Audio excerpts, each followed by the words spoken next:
I think we can all agree that 2025 is shaping up to be one of the most uncertain years our industry has ever seen. And I don't say that lightly. The last time things felt this up in the air was back in 2020 when COVID hit, and we were all bracing for a very tough season.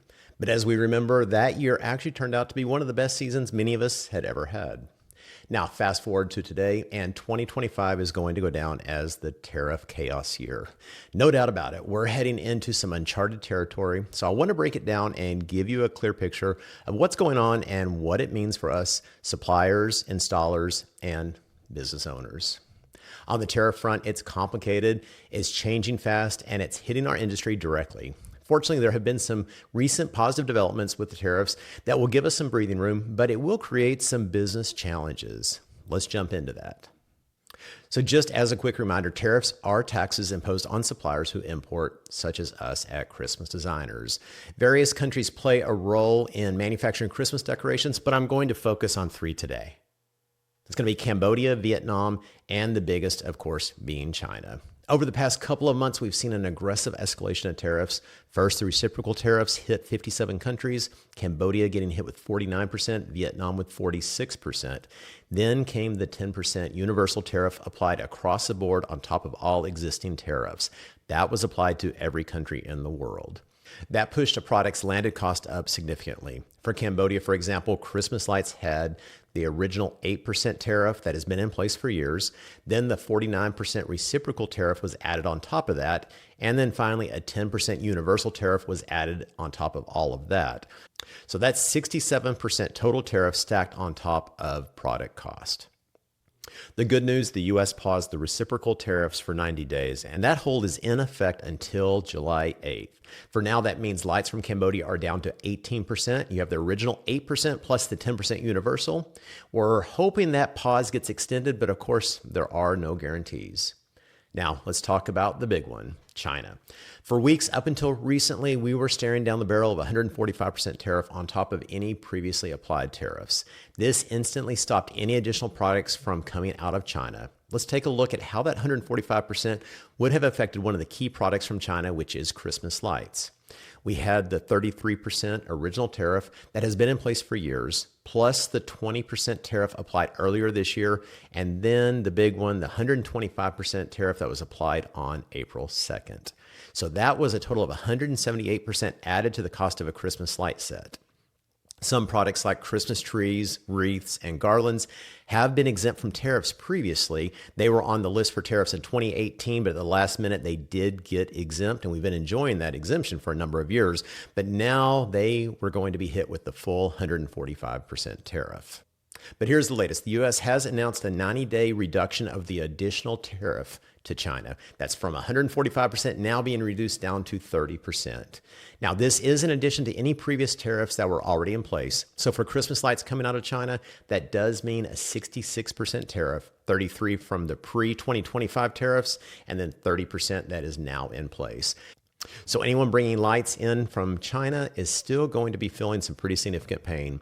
Fortunately, many of us in the industry have switched our lights to Cambodia, where the tariffs are currently at 18%. So that is some good news. But even with a significant drop in the tariff rates, the situation still presents some challenges for our industry. Let's break that down. First, the numbers. Yes, tariffs are lower than they were 6 weeks ago, but they're still significantly higher than what we've operated with in the past seasons. That means increased costs, no way around it. Prices will go up. We'll be releasing another video soon to walk you through exactly how we expect those price increases to play out and what that could mean for your margins and your business planning. Second, the logistics bottleneck. During the worst of the tariff spike, importers across nearly every industry, including ours, hit pause on shipments from China. But while the shipping stopped, in many cases, the factories kept producing, anticipating the tariffs would soon drop. That backlog is now being unleashed all at once. Tens of thousands of importers are now scrambling to move their inventory out of China and onto container ships. That sudden flood of outbound freight is putting a major strain on container availability and ship capacity.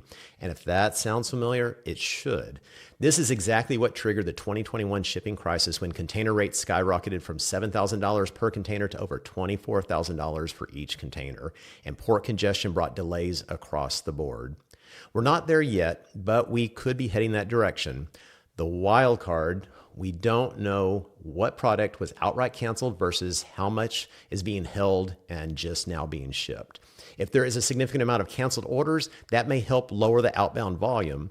But if the majority of orders were manufactured and then held until the tariffs improved, we could see some big delays, equipment shortages at the port, and sharp rise in freight costs. Just as everyone is trying to bring in inventory ahead of the season, this could all be hitting at the same time. Right now, it's just too soon to know how that will play out. So here's the big picture. We've got higher than normal tariffs, especially for products still coming from China. We've got a freight system that is about to be tested, possibly strained, and we have an economy throwing up some recessionary signals that we cannot ignore. But here's the thing, Christmas still matters, and in uncertain times, it often matters even more. When people are feeling the squeeze, they don't stop celebrating. In fact, they lean into tradition, comfort, and connection.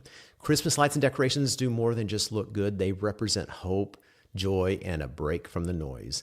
That emotional connection is powerful, and it's what drives spending even in tight years. And it's not just residential customers. B2B customers like cities, communities, shopping centers, entertainment districts, churches, they are still investing in Christmas lights and displays because they know what it delivers. Foot traffic, increased visitor engagement, and a boost to local businesses. For many of these organizations, holiday decor isn't just a nice-to-have item. It's part of their strategy to attract people, create memorable experiences, and drive economic activity during the most critical time of the year. Yes, the pressure is real this year, but pressure doesn't just break things, it forges them. And if you stay in the game, adapt, and keep pushing forward, you'll come out on the other side sharper, stronger, and more resilient than ever before. The season is coming, and when it does, people are going to be looking for something bright, something joyful, something that reminds them of what really matters. Let's be the ones to bring that to them.